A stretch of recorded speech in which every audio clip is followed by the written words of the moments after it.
Warning, this is a spoiler alert. So if you do not want to be spoiled by anything we say, don't watch this episode. Welcome to The Gig, a series about film and TV behind the scenes and on the screen. We are your hosts, Jessica L. Ransom and Leyla T. Rosario. And today we are going to be reviewing Netflix shows Siempre Bruja, Always a Witch, and Russian Dolls. Yes, yes. Me encanta Siempre Bruja. You know what? I just couldn't get into this one. I could barely finish the pilot of Always a Witch because I could not get past the bad dubbing. I am so tired of these films on Netflix, these foreign films and foreign TV shows, which they have white Beckys being like, "You go, girl," lines along with the scenes. I just can't do it. It not only is it to me offensive, it also it's just bad acting. So I just couldn't I'm sitting there and I'm like, this woman, whoever doing this voice, is not fitting the role, is not POC, and I think it's wrong. I think that if you're going to have foreign films on Netflix or foreign TV shows, you should cast actresses that actually are the makeup of the cast. Agreed. And then on top of that, they should actually be good actors. It shouldn't just be like these Craigslist actors that they only been in a high school production reading these lines. I mean, I can't disagree with any of that. I think one of the reasons why Netflix has done what they're doing and continue to do audio dubbing versus really pushing the market for subtitles is because they found that a lot of people are binge watching content that's audio dubbing.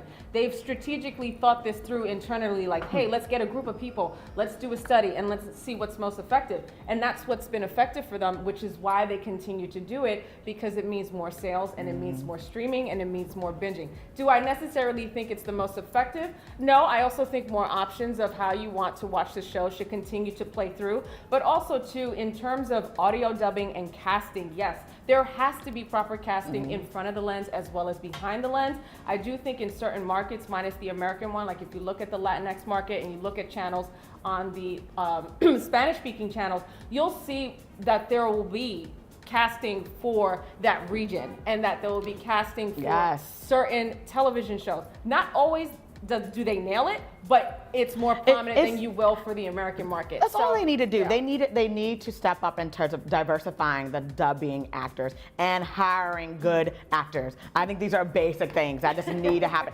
We need you there. We need you there working on exactly. That's all I want. That's all I'm asking. All I need. Yeah. Well, I do love the show itself. Okay. It gets a G for The Gig. Great. Yes, you get my vote for it. Why? Because it's shot in Cartagena, Colombia. You're the lead actress who is playing a witch, which when do we see that often? It is not often to see someone who's a POC representing South America, representing Colombia, and she is kicking ass. Not to mention incredibly talented and very beautiful. Also too, the cast, they're diverse, eclectic. It's about her falling in love with her slave owner during the 17th century, and they burn her at the stake, and then comes back to life, and then she finds a wizard, and the wizard gives her a deal like, hey, if you want to see your beloved again. Te voy a bajar las apps de una vez para que tengas Insta, Pic, Facebook, todo el cuento.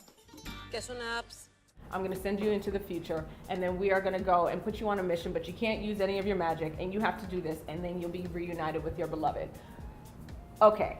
A bit of a stretch for me, but I think in terms of the casting and the acting and the location and the cinematography and also just representation, win across the board. Yeah. And that's what I would give you. I mean, diversity in this cast is amazing, and I completely agree with you in terms of that. I wish I could get into the acting because I couldn't because of the dubbing. And I won't lie to you, I think it's very much like a Buffy and the Vampire Slayer, which I loved. So I just wish that if I could get past the dubbing, I probably would have really enjoyed this series, but I couldn't. So I mean, like if you love Buffy or if you love Angel or any shows that have sorcery, it has witches, it has wizards, I say give it a try. And my thing also is I couldn't really get into the master slave thing. I have some issues with that, the whole white savior, I could not get into that. We already said we canceled it at the Oscars. Right. Exactly. So my thing here now is I give it a D for no dub. So grade D for me, grade G for her, I guess. But yeah, let's talk about Russian Doll. Questioning my own sanity. We gotta take the fire escape. All right, now we're so okay, Russian Doll, yes. Natasha Lyonne, Amy Poehler, Headland. I love this. I find this basically like Groundhog Day and Sliding Door. First of all, when I first watched it, I was like, this is a little fucking weird. like, okay, it's bizarre. It does remind me of Groundhog's Day, but also too, it's about facing your challenges. It's about facing your fears and also rediscovering yourself over and over again, and how you can make certain choices that can hopefully benefit and help those that are around you, but also internalizing and dealing with your own shit. Is it the nicest psych ward? It's definitely the closest one.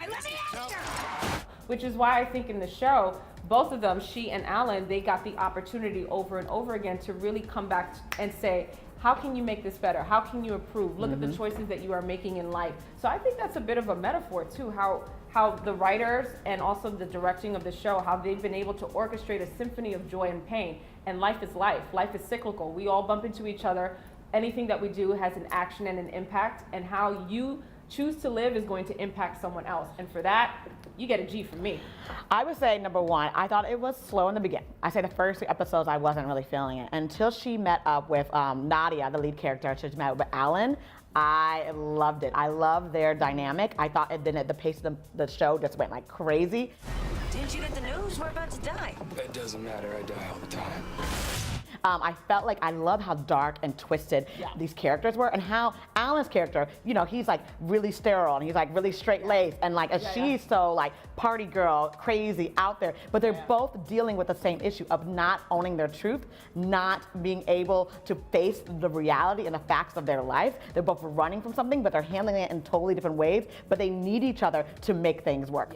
And I won't lie to you, and the finale of it to me was amazing. Like, I was like, what the fuck? Are they regressing as characters, or are they moving forward? Because we're seeing them going back to the beginning of the timeline. So I love the fact, and the editing is fantastic in this, how it totally was like a Groundhog Day and sliding doors with the fast pace and movement, and how it really showed the pain of these characters within the editing and how it was shot and how it was directed. Fantastic. Definitely for me, a G for the gig, for great. Loved it. Loved Russian Doll. Love it. Can't wait for next season. Absolutely. Oh my God. Yeah. Please hurry up, write it, make it, produce it, edit. Yes. We are waiting. Yes, I mean, it was also good. the acting. Oh, the acting was great. The acting, I mean, think about it too. They had to do that over and over and over again. So the continuity for this show is phenomenal. I'm watching it and I'm thinking to myself, they've done multiple takes.